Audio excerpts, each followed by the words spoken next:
Leaders, he made the effort 2 seconds down the corner first, he's sprinting for the line, the black riders at their passing.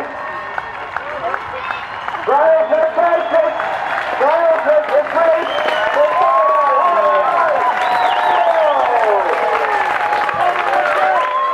Okay, we're here with the winner of the penny farthing race, that's Jim Brailsford. Jim, how was that? It was fantastic. I found it a bit hair-raising at times, but it was a fantastic atmosphere. Great race, fabulous racing, terrific. It looked a real thriller. Have you ever been in a race quite as tight as that? We did one in London a few weeks ago at around Smithfield Markets, and that was tight. But no, I haven't had to sprint for a finish before. That was exciting. And just tell us about the course here. A bit technical for me. I don't do corners too well, and we had to take to the grass on the corners in 2 or 3 places, and a couple of times I went a bit wide and nearly hit the barriers. It's a good course, but I'm just not a very good technical rider. So. And what about the event and the fact that penny farthings racing, it doesn't happen very often at all, and to have so many people here today, what was that like? It's brilliant. It really has been absolutely magic atmosphere. To hear people shouting out your name, people who you don't know, and things like that. Yeah, it's wonderful. Okay. Just tell us a little bit about the bike you've got here. Right, it's an original bike built in 1886 by the New Rapid Bicycle Company in Birmingham.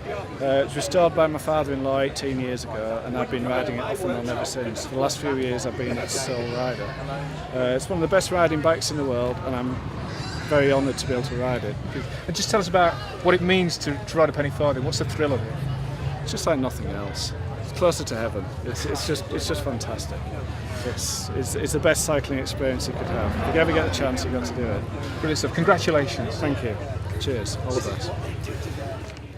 Okay, now I'm with Dave Priest, who finished second in that very thrilling race. Dave, that was really exciting to watch. What was it like to ride it? Yeah, it was good. Yeah, really nice that there was a group away at the front, and it felt like a proper race.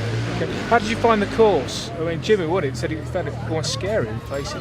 I quite enjoyed it because I quite like the sort of twists and turns and the technical aspect. Because if it's just going to be outright, speed flat out, then you may as well just cycle around the velodrome. And what is it appeals to you about riding one of these machines?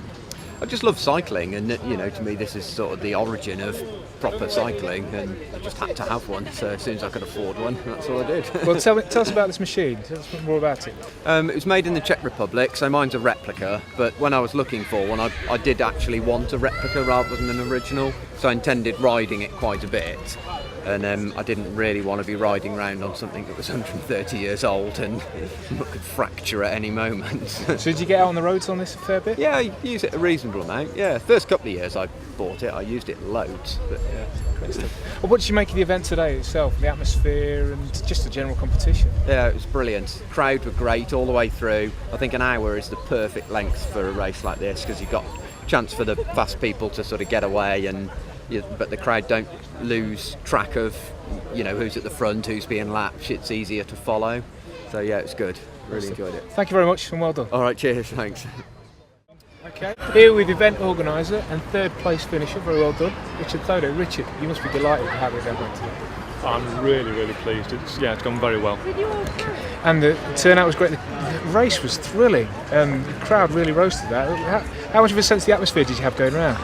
A lot. There's a lot of noise from the crowd. It really lifts you. You can tell they're really excited and involved, and it makes it worth doing. It really does. I think quite a lot of people think that penny farthing racing is going to be a bit of a show race. They're quite surprised when they see you're actually going flat out round the corners and really putting everything into it, and they kind of get lifted by that, and they get behind you. Obviously, your competitors were wearing the professional lycra. You're wearing the more traditional garb here that might have been worn back in the heyday of the penny farthing. Was that a hindrance to your cycling? It didn't seem to be. It was a little bit. I was getting a little bit hot and sweaty under the collar, but I thought I ought to identify myself. If anything went wrong, they could say, go and speak to the guy with the red bow tie. Blame him. Was it? I mean, the size of the field was excellent. It just seemed just right for the size of the course.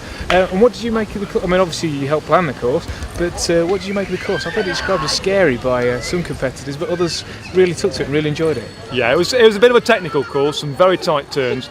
It evens the playing field up between the bigger wheels, which are good on straight courses, and the smaller wheels, which are good at accelerating after corners. So it makes it fair for all the riders, and a lot more interesting.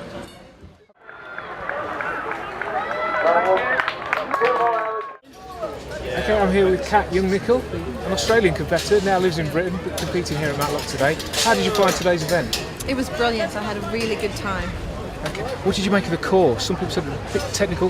The winner even described it as scary. How did you find it? I'd say scary and technical are very good descriptions for the course.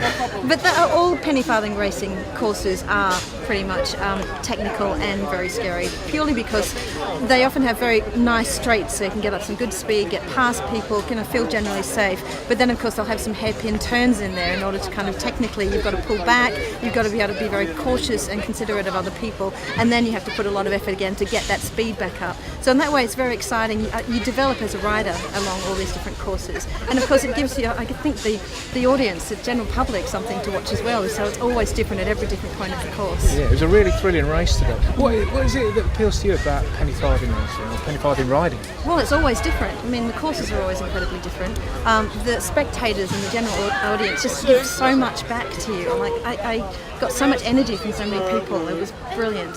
And of course the small community of penny racers is a lovely group of people. We're very kind of considerate, and it's a great community, but also it's very fierce. When you're racing, it's like you are out to win, and yet you don't want to hurt anybody, so you're very considerate in corners and overtaking. You may have seen people yelling, going, I'm coming past, and yet we're very pleased when people win outright. Absolutely. Yeah. Give us an idea of some of the other places you've raced.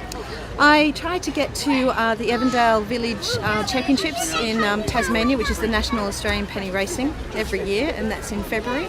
And that's a magnificent event. That's been going for 30 years. Wow. So penny racing is certainly not a new thing in Australia. Absolutely. And I went along to the Knutsford last year, but that's on once a decade, so it's not exactly something you can say, I'll get you next time, which you might, but that's 10 years in advance. Well, I think there certainly seems to be an appetite in Matlock for more penny farthing racing. I really hope so. I really hope so, because it's so much fun to do, and obviously people enjoy watching it. Okay, just quickly, just tell us about the bike you've got here. I've got a Mike Sullivan 52-inch. It was built in Tasmania, so one of the people that organises all the racing down there, they're very good at what they do, and he builds fantastic machines. Like, I regularly race this, put it over incredibly kind of taxing surfaces. You saw some of the corners here, we're cutting off onto pretty much off-road territory at points, and I never broke a spoke, and I very rarely break anything at all on this bike. It treats me very well. Good stuff. Thanks very much indeed. You're Thanks for your welcome. time. Thank Cheers. you.